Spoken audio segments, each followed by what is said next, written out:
এই এখন আমি বিকেলবেলা ফল খাবো, ফলের সাথে আছে ছানা। কদিন ধরে শরীর অসুস্থ, কি হয়েছে আপনারা যারা ভিডিওটা দেখেন, আমার চ্যানেলটা দেখেন, তারা তো জানবেনই কি হয়েছে আমার। তো যাই হোক, ভিডিওটা চ্যানেলটা যারা দেখেন না তারা তো দেখবেনই, যারা দেখেন তারা অবশ্যই দেখবেন।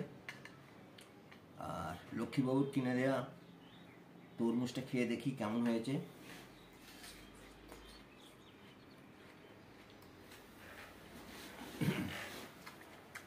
লক্ষ্মীবাবু অনেক অনেক ধন্যবাদ, খুব সুন্দর মিষ্টি তরমুজ কিনেছেন। আমি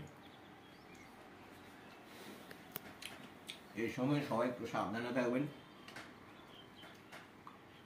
যারা চ্যানেল দেখেন না তারা তো দেখবেনই, যারা দেখেন তারা অবশ্যই বারবার দেখবেন, সাবধানে থাকবেন, আর সাবস্ক্রাইব করবেন, আর সাবস্ক্রাইব করে দেবেন, একটু লাইক দেবেন, কমেন্টস দেবেন, ব্যাস এইটুকুই আপনাদের কাছে আমার প্রার্থনা।